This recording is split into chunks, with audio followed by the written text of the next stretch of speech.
Hello, everyone. Welcome back to the Trish Regan Show. I am Trish. We are brought to you, as always, by LegacyPMInvestments.com, our friends over at Legacy Precious Metals. If you're worried about gold, actually, no, you're worried about inflation. One of the things you might be looking at, of course, is gold.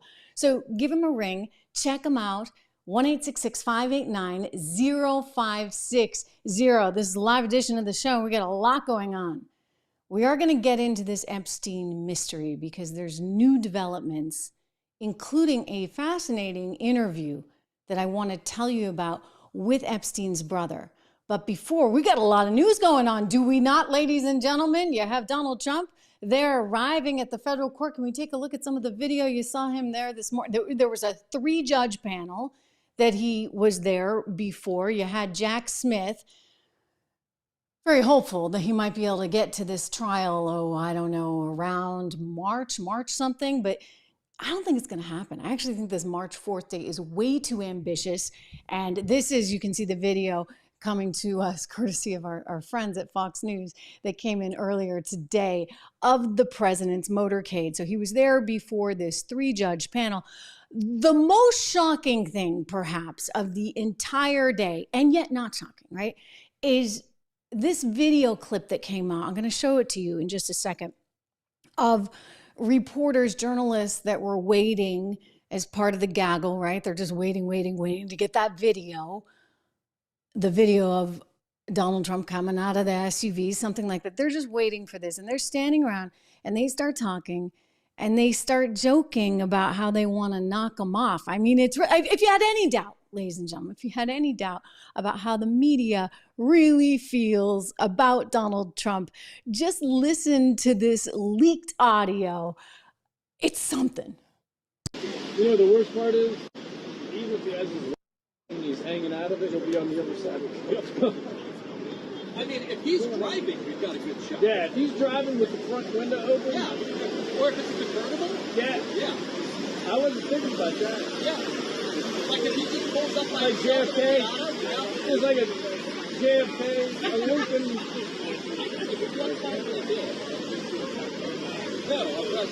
Maybe someone, just like they told JFK, you know what you should do? You should take a convertible. It's so nice out.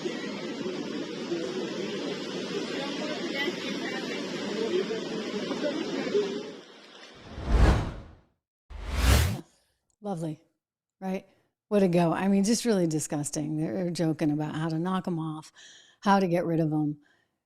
The media community, shall we say, really doesn't like him. I mean, they really don't like him. And I think that's one of the most troubling things about where we are right now as a society. There's no civility, if you would, anymore. And that's reflected in terms of what those reporters are laughing about and talking about. It's reflected not just behind the scenes, but very much out in the open. And we see it every single day. And you see the bias constantly in the media. And there's no so-called truth, it seems, anymore in journalism because everybody's coming with a viewpoint. Now, I get it, right? We all have viewpoints. You know I have a viewpoint. I know you have a viewpoint too, and we should have viewpoints. It's important. But it's also important that we admit those things.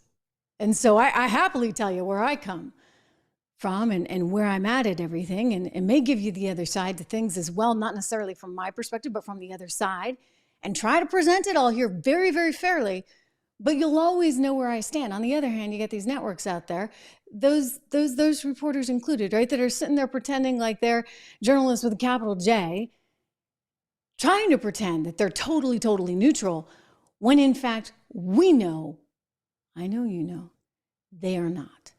That kind of so-called journalism, if it ever existed, is no longer there today. I mean, at least in the old days, they'd like pretend. They'd sort of pretend, right? And they may still make those snickering remarks behind everyone's back. But right now, it's like full on out in the open. You got MSNBC anchors out there crying on set. You got other MSNBC anchors saying, I mean, this was great, that Donald Trump is going to execute his enemies. I mean, wow, that's like some loaded language, is it not? But you see, the reason for that loaded language on behalf of the media is because panic is gripping the White House. Panic is gripping the media. And they can't stand the idea that the system, if you would, that they have had so much control over for so long is not going to be theirs anymore. I mean, you look at every poll, take your pick. Donald Trump's way up. And even if you see some success from Nikki Haley, and I imagine you will, you're looking at some very close poll numbers now. She's come up significantly in New Hampshire.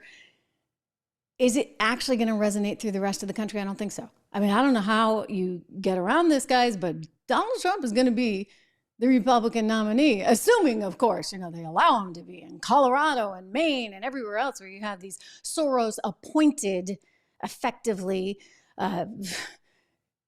lawyers who are trying to do their own little workarounds because they have their own personal biases. That one's going to the Supreme Court, as you well know. But right now, you see panic.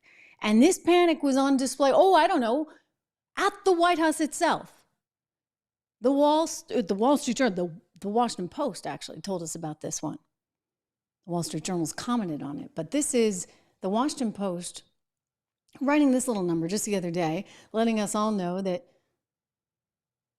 former President Obama's worried enough. He's actually gone and had lunch at the White House because he had to issue this warning. You see, Joe Biden, you're not going to win. You're not going to win because your policies have failed. And you ran on this whole nice guy thing.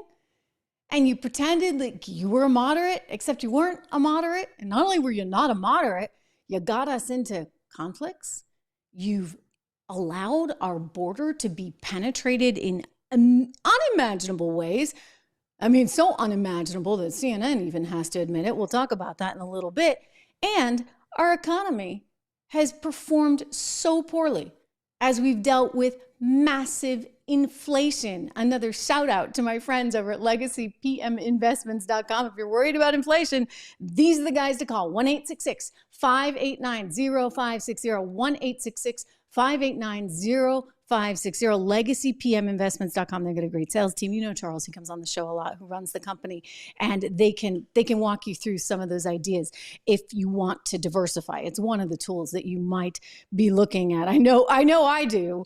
I actually personally do invest in gold, and every time it goes up, I'm like, why didn't I buy more? And then, when it goes down, you try and seize those opportunities. This is not to be interpreted as investment advice. I'm just giving a plug here for our sponsor and letting you know I do worry about inflation. So Joe Biden has done a horrific job all around, and the policy reflects that. And so it's no wonder when you look at the polls right now, guys, I mean, every single poll has Donald Trump ahead today. On average, I think that the latest Real Clear Politics average is somewhere around 2.7 points higher, Trump to Biden. But you know that those numbers are actually even more because nobody's actually willing to say, right? I mean, more so they are now, I guess, but a lot of people won't even say, I'm going to vote for Trump. And so as a result, you really need to drill down. I think this tells a very interesting picture in places like Pennsylvania, in Michigan, in Arizona, Wisconsin, narrowing the gap right there. But some of these states, you're looking at 10 points, a 10-point spread between the two of them. So Obama's like, whoa, what happened? What happened to my legacy? Trump came in after my legacy, and now Biden, my VP, what has he done? He has effectively destroyed the America I was seeking to build. So he comes out of the woodwork, he sits him down, they have lunch, Pennsylvania Avenue, Washington Post reports on it. And what do you know? By the weekend, he's out there talking about, January 6th, and how the world will never be the same because you cannot allow this person who started this inquisition, et cetera, to actually govern the country. If you do, then we will not have a country anymore. And then, so you double down on fear, and then you double down on the race card, the race issue. And that was, I talked about this yesterday, that was so aggressively positioned there in South Carolina. I mean, in ways that really were so over the top and so disturbing, because it tells you, why it's disturbing? It tells you these guys, they don't have anything else. They don't actually have any policy that's good. They don't actually have a prescription to fix the economy or to keep us in a peaceful state. They don't have any policy that works. So they're going back to the well. And this is not like Clinton's well, right? Like Bill Clinton actually, I mean, he certainly dabbled in some of this, but he wasn't trafficking in this divisiveness such as Barack Obama was, such as Joe Biden is. I mean, I think he looks at the numbers. Both of them look at the numbers. And they've made the determination that the way to win, the way for Joe Biden to win is to convince everyone that Donald Trump is a racist, and if you elect him, you are going to, especially as a minority, suffer. Like really, really suffer.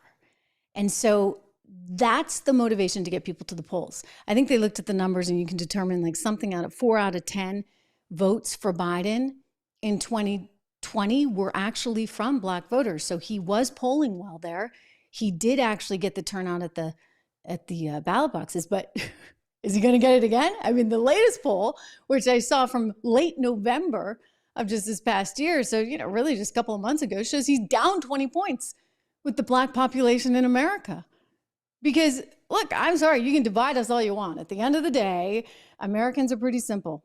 We want to be able to take care of ourselves. We want to be able to take care of our families. We want to have a decent living and a decent, sort of trajectory going forward. But when prices keep going up and it keeps costing more to, fuel up your car, at some point you get a little sick of it's us versus them, which they're playing all day long because they think that's the tactic that will work.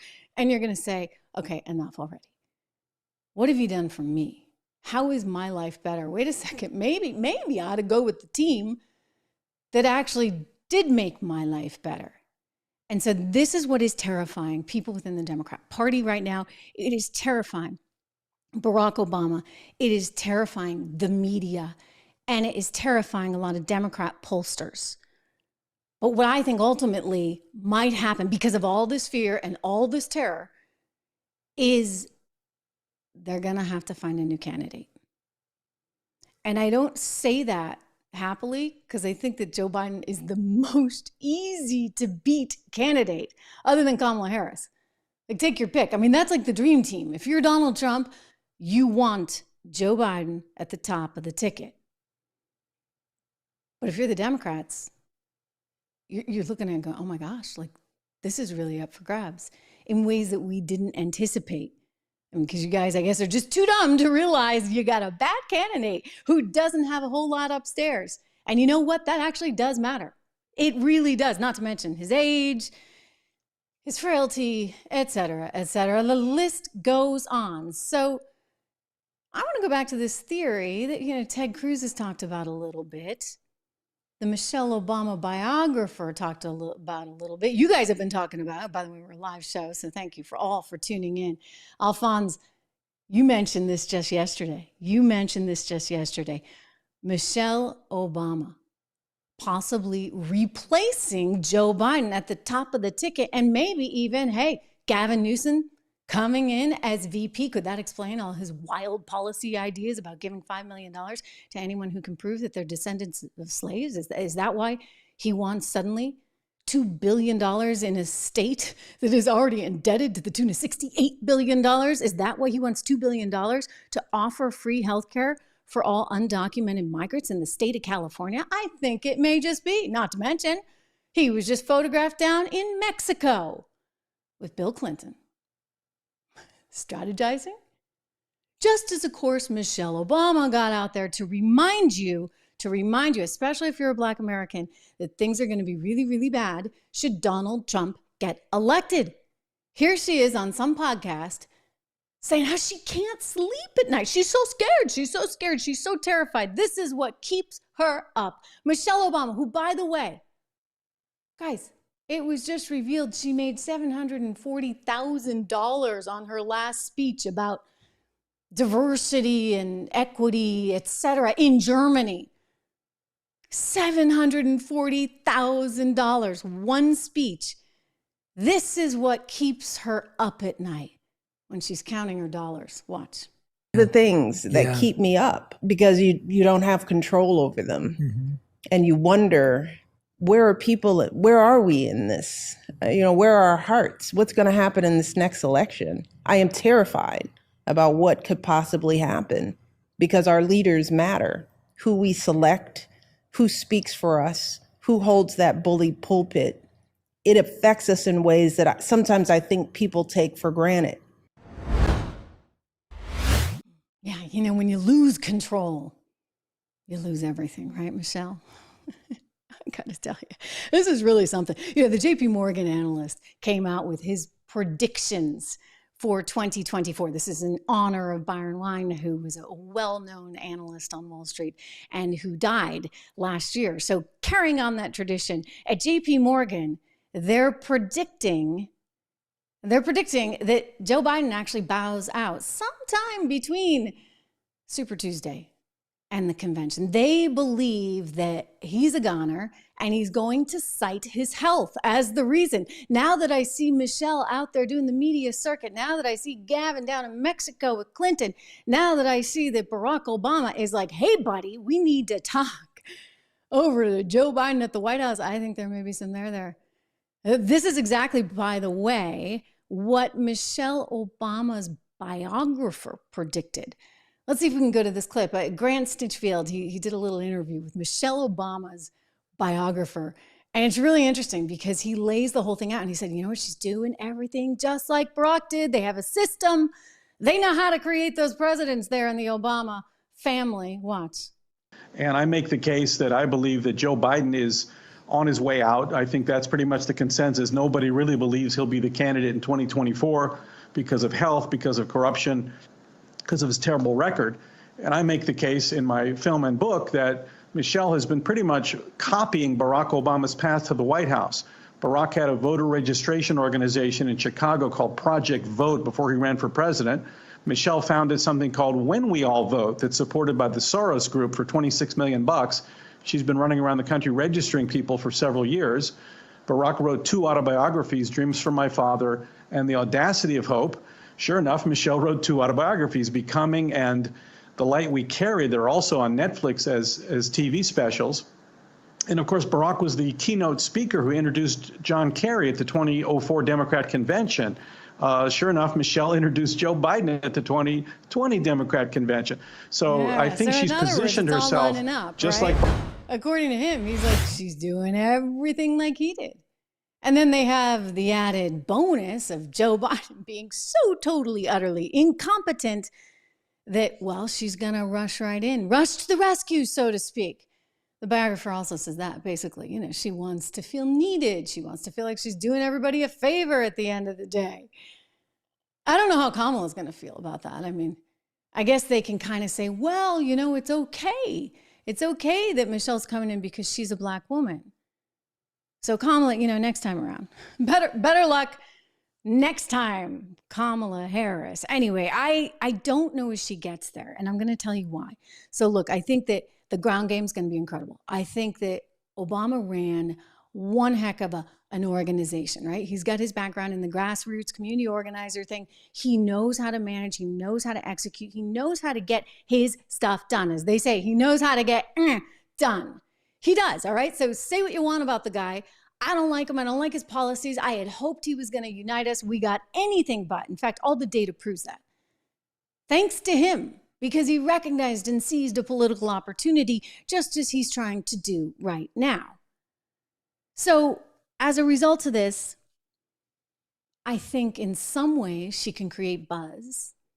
She may have some people that like her, but don't forget, you know, last time around, I remember this because, well, I led all the coverage in 2012. Actually, at the time I was at Bloomberg Television, and I led all our political coverage in that election. But I had also covered him previously 4 years earlier. And I remember how the campaign really tried to keep her quiet because there were a few little things that just didn't go over so well. People didn't like her. They didn't warm up to her. And it wasn't just the whole, you know, being a woman. It had nothing to do with the color of her skin. I think that she at times seemed as though she was ungrateful for the opportunities she's had. And I think that's going to come back to haunt her. Don't forget, this is the woman who makes $740,000 per speech according to the latest story. That's what she got in Germany. So you're making $740K per speech, Michelle Obama, and yet we've got a lot of tape of you really not liking our country so much, right? Remember this? And then remember how she tried to like massage it over? She said that, she'd never really been proud of her country. Let's go to this clip. For the first time in my adult lifetime, I'm really proud of my country. And not just because Barack has done well, but because I think people are hungry for change. I mean, when was the last time we've seen a presidential candidate who could claim victories in states like Idaho and Missouri and Washington and Louisiana and Georgia and Maine and Hawaii?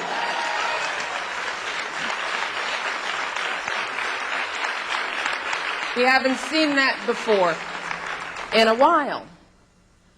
So I am proud of this country. And I'm proud of my husband. But we've learned a lot this year. We've learned that when the bar is set, sometimes it moves on you, right when you get there. So what do you guys think of that? In other words, she slips in a little massage effort, like, look, I am proud of our country, except, and then there's that dig and there's that divide. So again, dividing, trying to make the point that, if you're Black in America, you can't get ahead. This is what the whole DEI franchise has been about. You have to help people and put them in places because the system is such that it's so absolutely rigged against them. They could never become president of the United States of America and certainly not get elected twice, right? I mean, come on.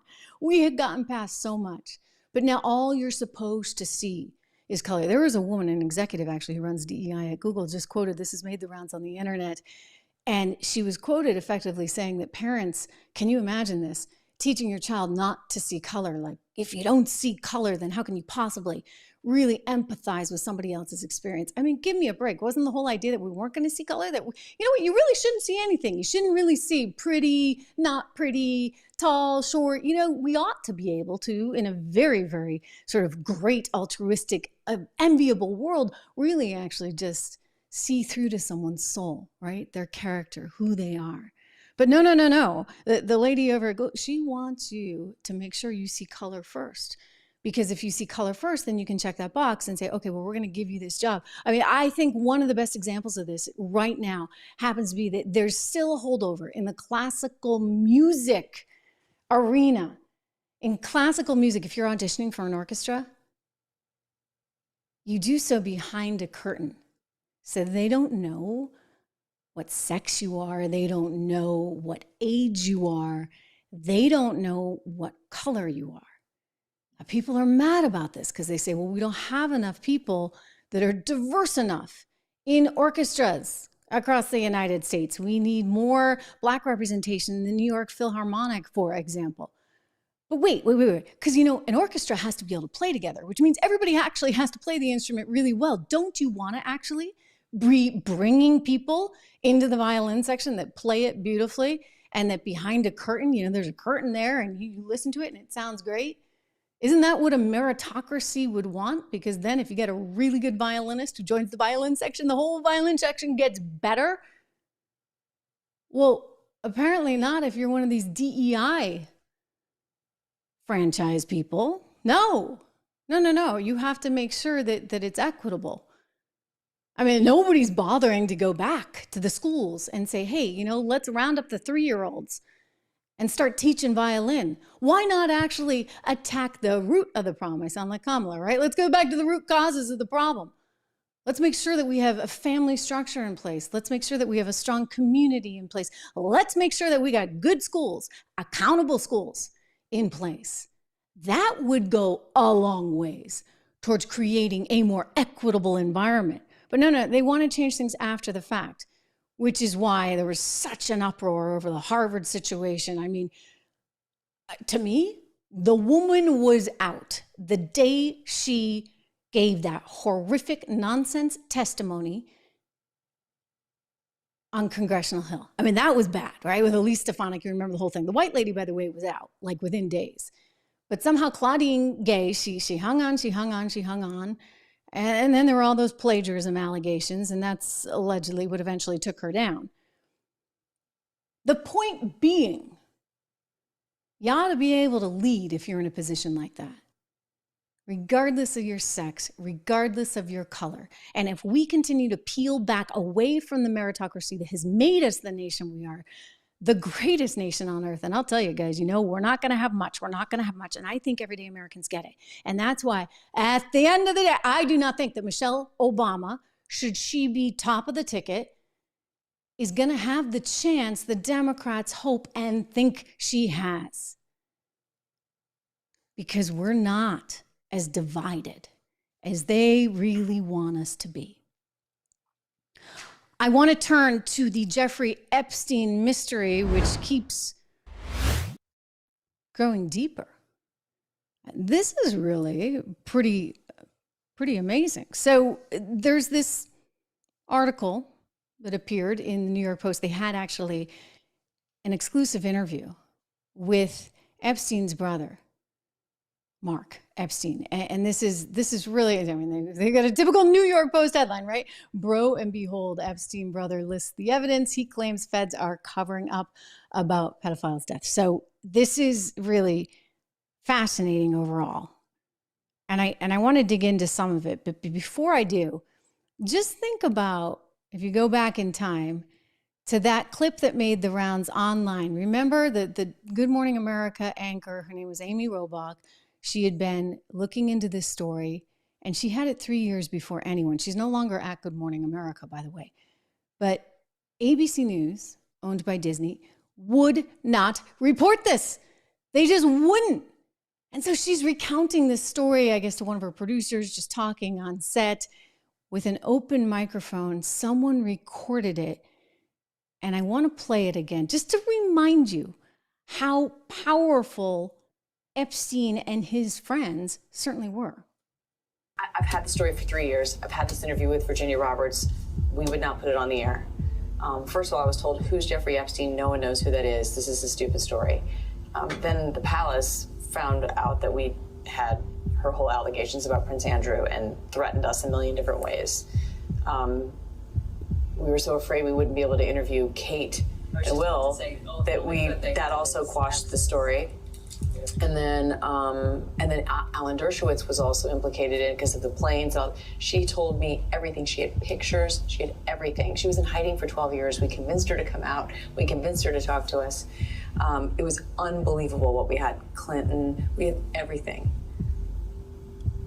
I tried for 3 years to get it on, to no avail, and now it's all coming out, and it's like these new revelations, and I freaking had all of it. I'm so pissed right now. Like, every day I get more and more pissed because I'm just like, oh my God, what we had was unreal. Other women backing it up. Hey, yep.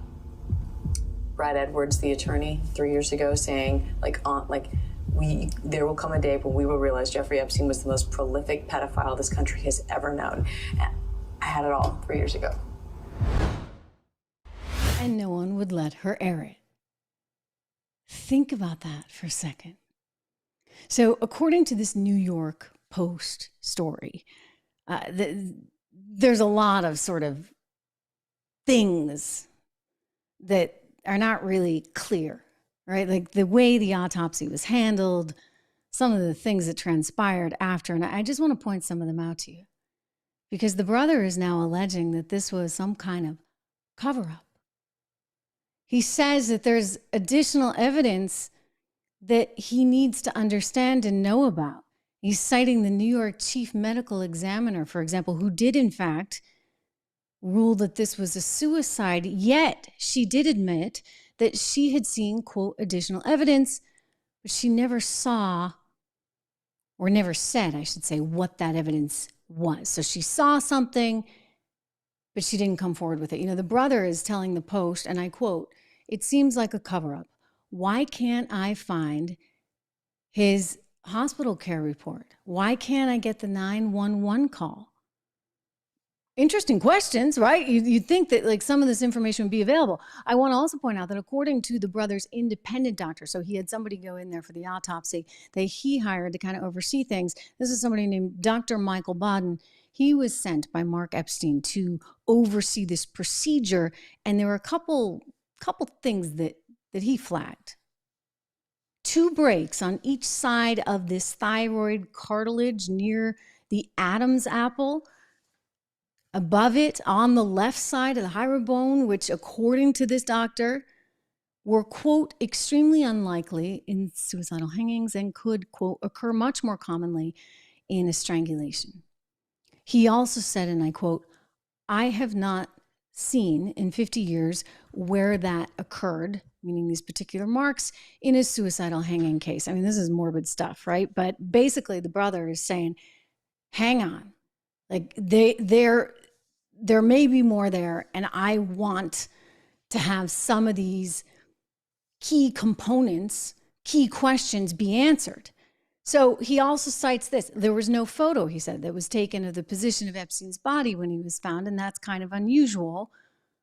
Most medical examiners will have that. They actually want that because it's a key part of the evidence in determining exactly how he went.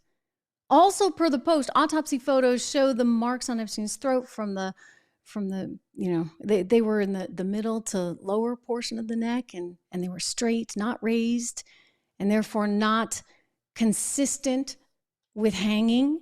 Again, this is per the Post and per the brother. The EMTs at the scene, they weren't interviewed. Now that's weird, right? Like, why wouldn't you interview the EMTs or other staff? I mean, this is what is considered standard protocol. Why wasn't the hospital staff, for example, interviewed? And then the autopsy actually shows that he was dead for some 2 to 6 hours. Apparently the guards were 15 feet away. And yet, even though he was dead, they never heard anything. They didn't check on him. They apparently lied in their reports saying they had checked on him. It's super weird, especially when you find out that once they did find him, they actually transferred him to a hospital and placed him in a hospital gown on a gurney. I mean, he was dead. So what was that about? I mean, why? There's also that 911 call that was made from the prison.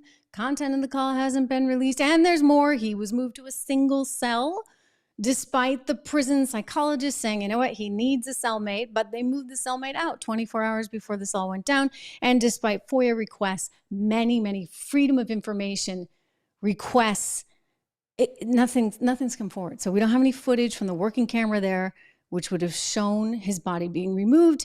It's never been released to the public. The prison guards, as I said, they were 15 feet away. They made some kind of deal with the feds, and as a result of that deal, they got immunity. And then there were apparently 2 other officers on there, Officer 1 and 2, that we don't really know too much about. So it leaves you with a whole lot of questions. Is it any wonder why people are starting to say, wait a second, is he like in witness protection or something crazy like that? I don't actually think so. But Megyn Kelly, a former colleague of mine over at Fox, who has her own show, she brought up an interesting point. I want to go to this. This is some tape from Megyn. Fascinating, and we're not done with Jeffrey Epstein. I can tell you that for a fact. Can't tell you how I know, but I can tell you for a fact we're going to hear a lot more about Jeffrey Epstein in the coming year, and you may be even hearing from him directly. More on that as I'm allowed to tell you. In other words, guys, there could be more tapes. There could be more emails. And some of that is going to start to come out. I suspect the brother is not done, and the brother wants answers. But like, you know, if we're to entertain this idea for just a minute, how is it that Maxwell's like still alive and well and in prison? Like, why would they go after him and not her? And what's this bit about the servers in the Palm Beach house that Epstein had? Apparently, according to some documentation that just came out, there was a model named Adriana something that actually got in there and took the servers before the feds had a chance to get them. But she did get an immunity deal from the feds, like one of only 4 people, I guess. So who knows? Stay tuned. But, you know, I'll tell you this, the fact that we're even talking about this and entertaining all of this, the conspiracy theory stuff, listen, when you've got a government that people feel like they can't trust, that's when that stuff starts to kick into high gear, because nobody feels like they can trust this government. For goodness sakes, they keep lying to us. I mean, how many times were we told, oh, no way, that virus never came from Wuhan, China, forget about it. Right? And then now all the agencies, other than the CIA, which remains divided on the issue, everybody's like, yep, it came from the lab in Wuhan, China. And then there was the Hunter Biden laptop, which, oh no, that wasn't Hunter's. That was just Russian misinformation, disinformation, except that it turns out, sure enough, it was Hunter's. It was Hunter's laptop, and he was under investigation by the FBI at the time. I mean, my gosh. I mean, then there was, of course, the infamous dossier on Donald Trump, which, if you think about it, is really, really, really disturbing, because that's what gave them cover, including, by the way, a former president of the United States, I'm talking about Jimmy Carter, to say things like, oh, he was not a legitimate president. Not a legitimate president. He was elected by the Russians. I mean, that's pretty out there, right? So you wonder why people don't trust the government right now. They can't, because they've been burned too many times. I'll tell you can't trust the government. You can't trust establishment. Did you? The airline story. We got to talk about this, guys. I mean, this is unbelievable to me. This footage that has come in. Let's take a quick look. I'll talk to you about it, because this whole area of the plane was blown off. It was crazy. I think it was row 26. Basically, there you see that video. So there's a hole in the plane. They're flying with a hole in the plane. This is the 737 MAX, Alaska Airlines. That's a stock that didn't do so well today or yesterday, by the way. And this is, of course, the plane that was made by Boeing, the 737 MAX. And I would just say, wow, what the heck was this thing doing in the sky? I mean, come on. They had several incidents reported. They had a warning light on. They're calling Boeing, and Boeing's like, oh, yeah, no, it's okay, but maybe just don't do those puddle jumps over to Hawaii. So they stayed in the air above ground, just in case. Doesn't that make you feel better? Knowing that, hey, just in case you're above ground, why is the airline flying a plane that has a warning light on it when they can't actually solve the mystery of why the warning light is there in the first place? I mean, they're lucky. What were they at, 16,000 feet? Had they been much higher, you could have had a really devastating situation. One little kid had his shirt ripped off of him. There's stories of a stuffed animal going right out the window. I mean, this is bad. So you saw shares of Boeing. They were down 1.41% today. Shares of Alaska Airlines down 1.3%. Again, this is a trust thing, right? I'm not going to feel very good about going on Alaska Airlines, knowing that they were willing to fly a plane with a warning light, knowing that they couldn't make it all the way to Hawaii just in case, but they were still willing to fly the thing, for goodness sakes. And where's Pete? Where's Mayor Pete? Pete Buttigieg, right? Isn't he supposed to have some say in all this? I haven't heard from him. He's ducking for cover, right? Things are bad enough with Joe. He doesn't need this. Well, one of the women from NHTSA, this is the National Highway and Transportation Organization, she came out and she said a few things, but I'll tell you, this is not enough. I don't feel good about it. Let's watch. Now, our systems group began looking at all the aircraft systems. They documented the entire flight deck, and they asked about the auto pressurization fail light that did illuminate in 3 previous flights. There was a decision by Alaska Airlines to a restriction, actually, they put in place. They call it an ETOPS restriction that prevented that plane from being flown to Hawaii over water, so that it could, if some light did illuminate, it could return very quickly to an airport. Oh, so everything was going to be just fine, right? Nothing to worry about. That was the the explanation. You didn't have to worry because, hey, they didn't fly it to Hawaii. Come on. So people are frustrated. They don't trust government. They don't trust corporations. They trust themselves, right? They trust themselves. And understandably right now, under the circumstances with everything that is going on, it's like, what information are you getting? How and why? And heck, I mean, the mystery over Lloyd Austin, the defense secretary for the United States of America. Well, this one just finally got solved. They didn't even tell anybody. They didn't tell us. They certainly didn't even tell the president. They didn't tell the Secretary of State that he was in the hospital for some complications resulting from surgery. He, unfortunately for him, I understand he wanted to keep this tight and he wanted to keep it quiet, but that's not really how it works. Not when you're the Secretary of Defense for the United States of America, okay? Thank you, Secretary Austin. So unfortunately, he has prostate cancer. And so he had gone into the hospital for treatment of that and then had to go back. Had to go back because he had an infection. I believe it was a urinary tract infection that was decently serious. And so he didn't want to share any of this information. But gosh darn it, like chain of command, like you're in the military. Like how does that happen? Like doesn't anybody get to know? Anybody at all? I mean, his deputy, Kathleen Hicks, she didn't even know for some 3 days. The White House didn't know. So everybody's like, how does this happen? You saw that we just threw this up. New York Post had a great op-ed. The most obvious question in the world, right? How do you not know? Oops, wrong one. I think that's Epstein, but there we go. How could President Biden not notice his defense secretary was missing, especially just as a Hamas fighter was taken down by Israel, just as this conflict continues to erupt? I mean, come on. And yet, the White House says they continue to support him, Secretary Austin, even though everybody's like, wait a second, like, isn't this kind of a fireable offense? You go AWOL, you don't tell anyone, you don't even tell the Secretary of State, you don't tell the president, you don't even tell your deputy.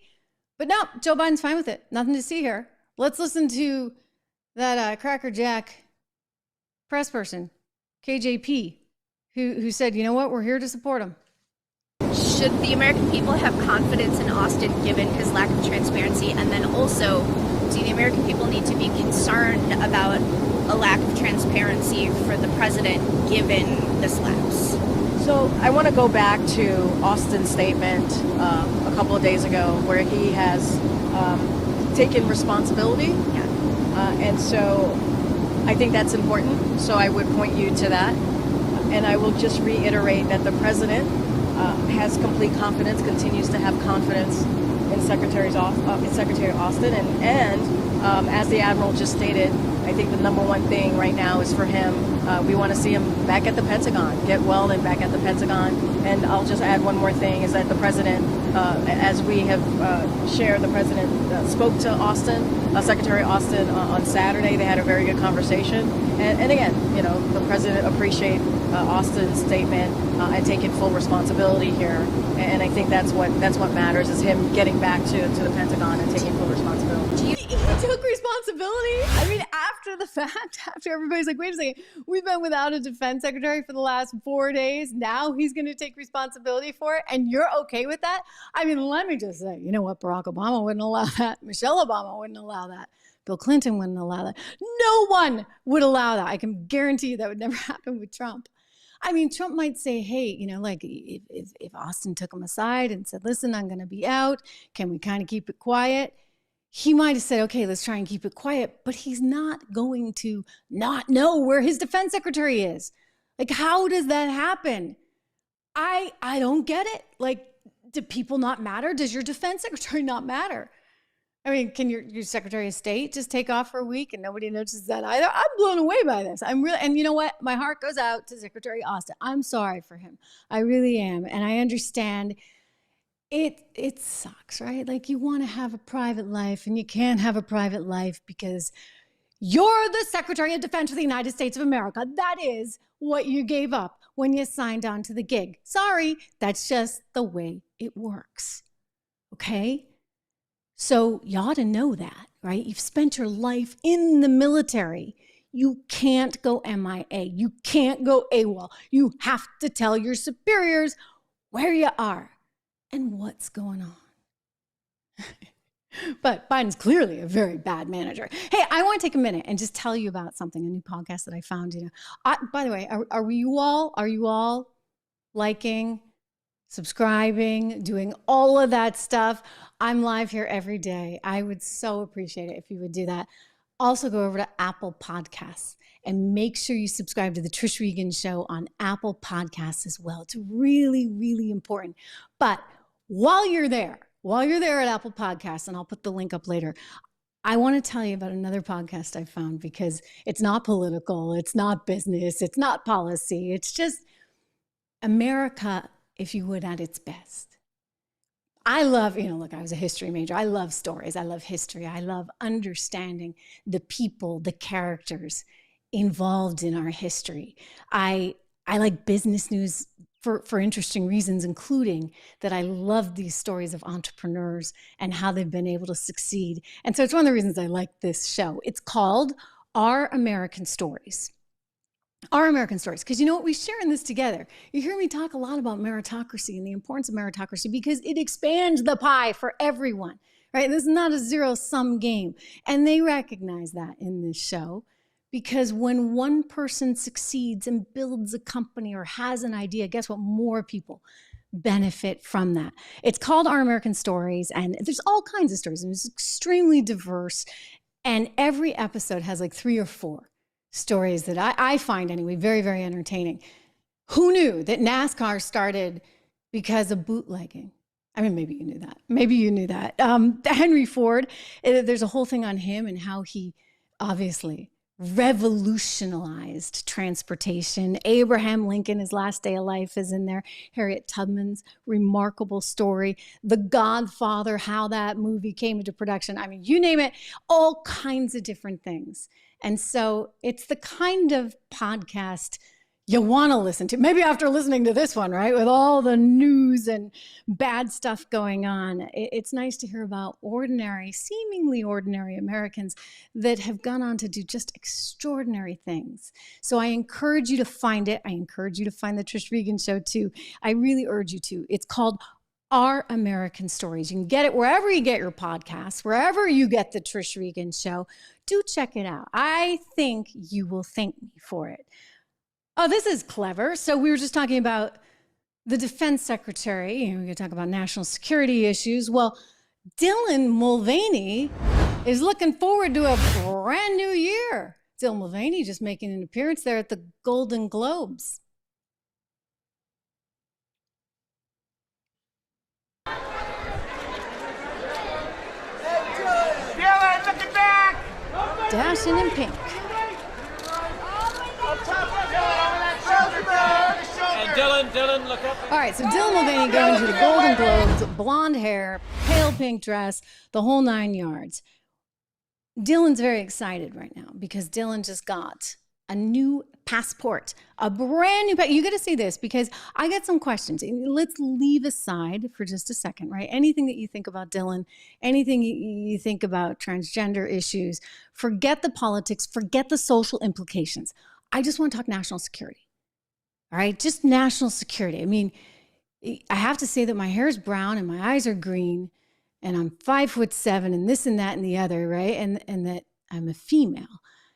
And I would think, wouldn't you think that you would actually kind of need to do something similar, right, for your passport? So Dylan came out with a video. And I sent this around this morning because it was just really, it was really quite something to see. And Dylan was talking about how Dylan finally got the new passport. That reminds me, I got to get my passport renewed. And Dylan's super, super duper excited because you see now Dylan has a different letter next to Dylan's name. And I'm just talking to my team because I hope they have it, and we should take a look. But if not, let's just take a quick look at the. Can we take a quick look at the? Well, there's the photo, right? The video is pretty priceless. We can show it another time. But this is the photo Dylan Mulvaney was sharing And Dylan is super duper duper duper excited. I'm going to make sure I send this to them because you guys really got to see it. It is something else entirely. Really, really, this is the person, mind you, this is the person that was almost single-handedly responsible for the destruction of some, multi-billion dollars worth of market cap loss over at Bud. You know Bud. Bud Light, do you drink it anymore? I mean, a lot of people they said, that's it. I don't want to drink this beer anymore because of what I'm associating this beer with. And so I think my team should have the video right now in the rundown if they want to take a look.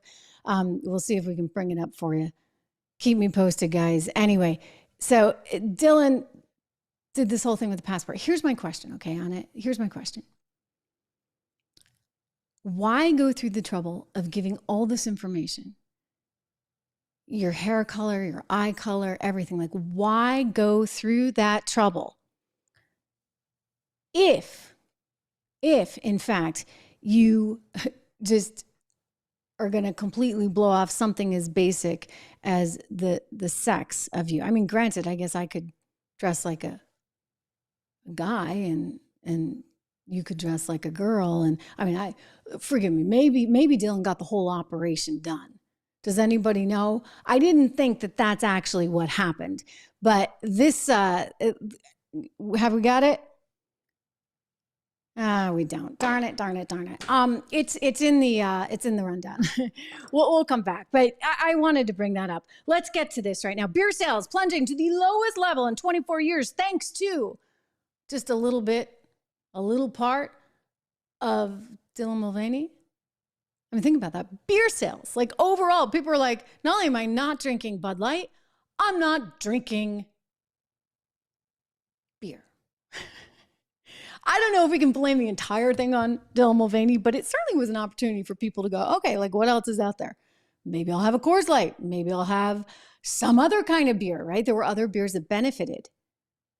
In terms of Bud, however, gosh, sales are still down some 30%. I don't think this company is going to recover really anytime soon in terms of its sales numbers, but I can tell you the stock price has actually started to rally back. I'm a little surprised. Like, I guess we need to wait to the next earnings report, but it's almost back where it was when Dylan Mulvaney announced the big endorsement.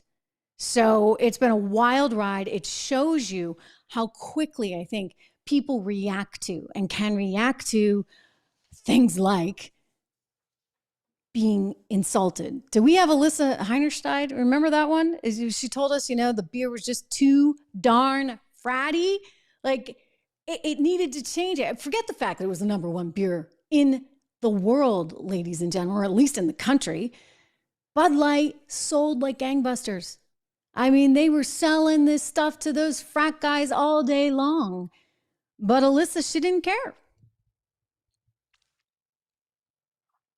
So I had this super clear mandate. It's like we need to evolve and elevate this incredibly iconic brand. What does evolve and elevate mean? It means inclusivity. It means shifting the tone. We had this hangover. I mean, Bud Light had been kind of a brand of fratty, kind of out of touch humor. And it was really important that we had another approach. Well, that other approach has cost you, billions of dollars in market cap. You made it back, I guess, sort of. I mean, you lost your job, and the head of marketing lost his job. But you know what's amazing? The CEO of the company hasn't lost his job, so he's still there. I got to say, sometimes this kind of culture stuff, it starts at the top. So if you have a CEO that believes all this stuff. Oh, wow. Hello? They just found the passport. Hello? All right, we'll go back to the CEO just in a second. Let's take a look. Dylan Mulvaney, all excited about the passport. Just what you want to see, right?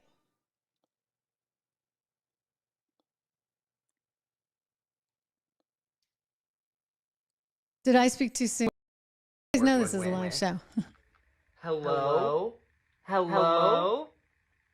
Just got my new passport. Let's see. Show me enough for female. Show me enough for female. F for female! Woohoo! And I look pretty good. Honestly, oh my God, this is the biggest weight lifted off my shoulders.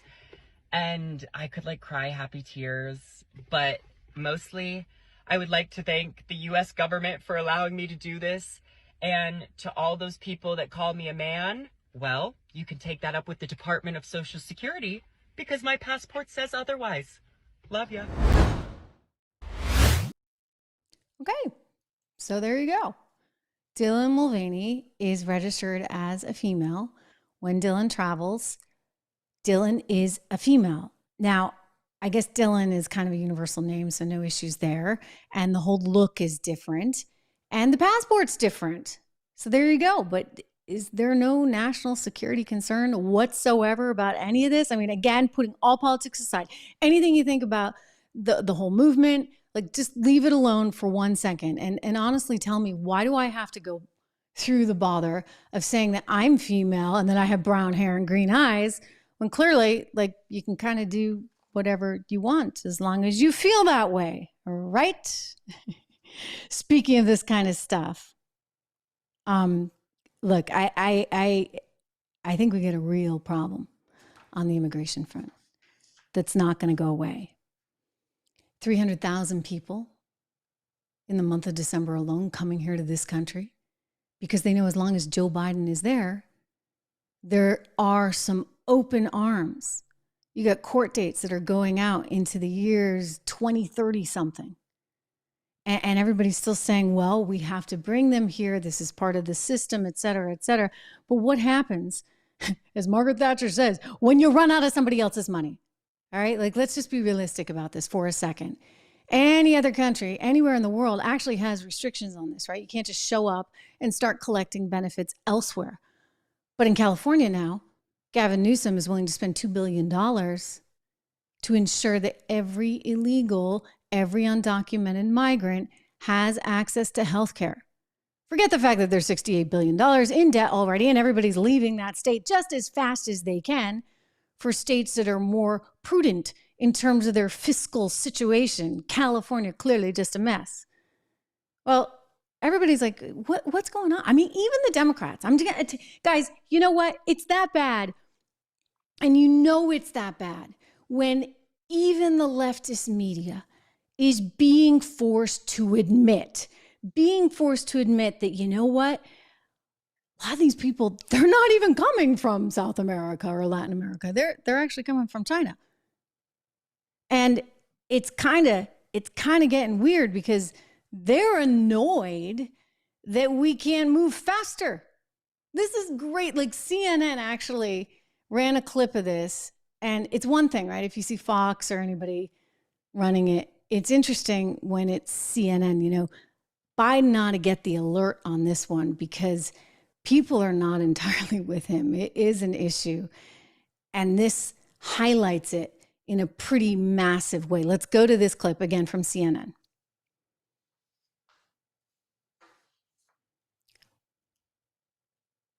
Actually, I think we have another one. CNN highlighting a group of illegal immigrants from China.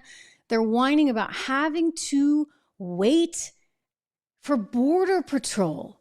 This is really quite something to see. I mean, CNN highlighted the whole thing. They're like, wow, you know, it's pretty brazen. It's pretty brazen when these groups are saying they are angry with us because our Border Patrol isn't moving fast enough. Let's see. Do we have that clip?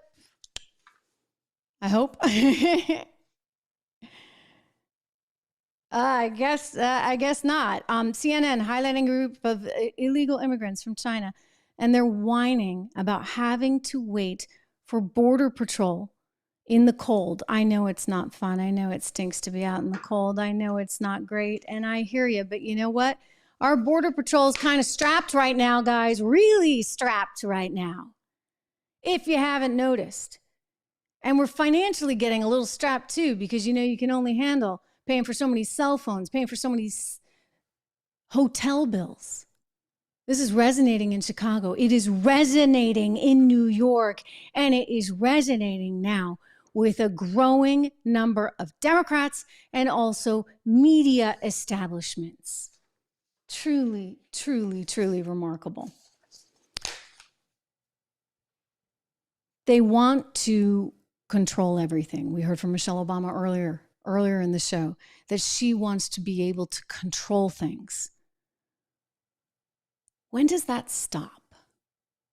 I mean, things are changing from a technological standpoint, right? Where it makes it much, much harder to control things. Information travels pretty freely. Sometimes it's not always the right information. We've seen that in more ways than one, but it's out there. And it's scary, I think, to some of the elites, knowing that people can kind of do anything right now. They can, oh my gosh, they can spend money however they want, right? Think about that. I mean, we've effectively moved away from cash, right? We're this cashless society. And increasingly, we're going to become more of that.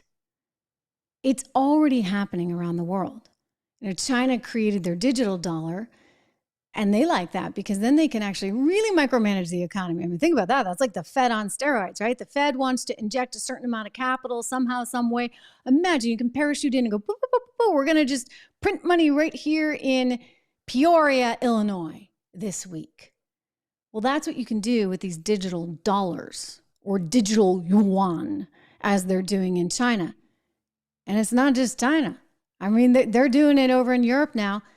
This has now arrived at the EU. Let's listen to Christine Lagarde talk about exactly this and how they can now control and see everything. Forget about it. You can't just purchase things with cash anymore. You can't do anything on the side. They will see every transaction in the future. You're introducing the electronic euro, as I know. Yeah. So how can switching to an electronic currency help?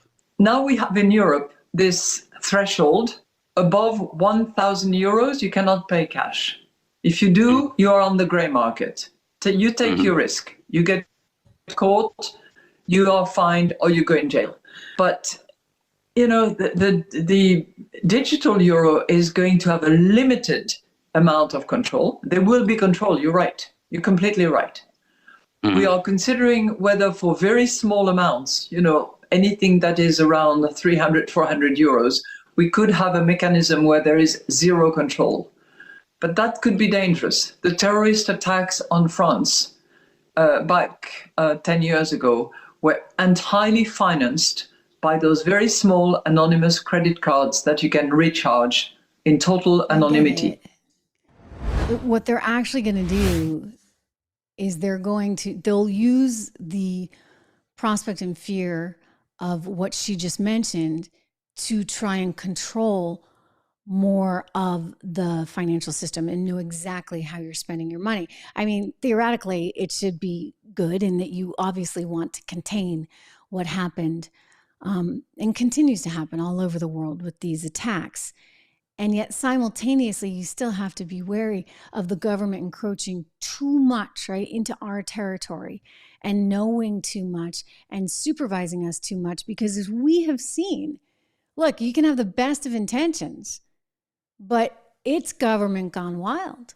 And you think about the Patriot Act, which was designed to make sure that like another 9/11 would never happen. And it's actually how they were able to wiretap Donald Trump's campaign back in 2016. And so you say to yourself, wait a second, like these laws are intended ideally for good purposes to keep us safe, and yet they're misused.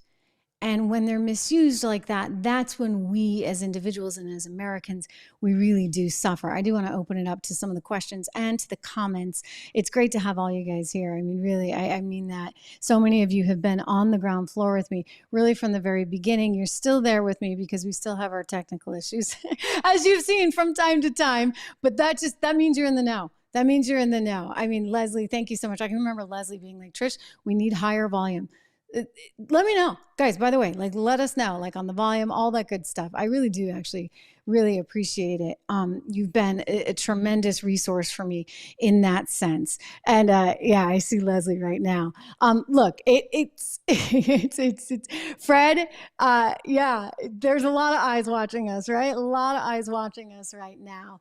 And I think it's actually one of the things that we have to work. I keep saying, like, can one just go move somewhere like completely off the grid, right? Like, it would be nice, but I don't think it can be done anymore. And that is unfortunate, right? It's unfortunate. And they're always going to kind of know something about you. And that's just the new world, right? In which we now live. Leslie writing, if we go digital, our money would disappear overnight. Wow. It's a scary thought to think about, right? It really, really, really is. Don, good to see you back here. Don, I think we're almost at 178. We were actually, as of last night, almost at, well, we're not quite there. So I think if Don hasn't already, he would urge you. Yeah, Don making a good point. He thinks that having Epstein in the title here today is making us not so popular with the YouTube algorithms. It's hard to know. I mean, the algorithms are really quite something, right, guys? I mean, how do you? It's like, well, what can you put in the title? Can't put Trump. Can't put MAGA stuff, can't put Epstein. I mean, it's exhausting. It's exhausting. And so I encourage you, I really do, to subscribe to this show. Go over to I have a brand new website. Well, almost. You haven't seen it yet. It's in the works. It's in the works. We're working on it behind the scenes, but you can at least go to the temporary landing page at trishreganmedia.com and sign up for my email there. So again, trishreganmedia.com. Christian, thank you so much. I appreciate those kind words. I really do. I mean, this is important to me, and you guys are important to me, and our freedom is so important to me, and our opportunities in preserving that, right? Because we were on a good path. We were on a very, very good path. And you look at some of the polling data that shows Americans didn't think we were divided. We had achieved pretty good numbers. I don't have them off the top of my head, but I think if you look back sort of pre-2013, when you asked blacks and whites about whether or not they felt divided or whether they felt that there was this division in society, overwhelmingly the majority of both groups said no. You know, they felt like race relations were in a really, really good place. That has disintegrated. It has disintegrated under Barack Obama's leadership. It's continued. I mean, through the 4 years, because they doubled down on anti-Trump. And what is the worst thing you can possibly say about someone? Yeah, they went there. And that's what they did. And they're continuing to do it. And you had the emergence of DEI and all the corporate nonsense that went with that, as well as the academic. And consequently, we're now in a really, I would say, vulnerable stage as Americans, because this is not who we are. We are a meritocracy. We're a capitalist system. We love success, and we want more of it for everyone. We're not in this zero-sum game business like some in Europe are, and most socialist societies are. That's not us. And so we got to get away from that right now. It's really, really important. Thank you, Shane, for the kind words. Gary, good to see you. Solera, thank you for being here. Abel, good to see you again. Yeah, they got the Swifties and they got the Trishties. These are the Trishties over here. Thank you for coining that term. Great to see you all. I will be back tomorrow. In the meantime, we got a lot of content coming out over the next couple of days. Share it, like it, comment. I read all your comments. I really do. Late at night, but I really do. And I love hearing from you. So make sure you do all that for me, and I'll see you tomorrow.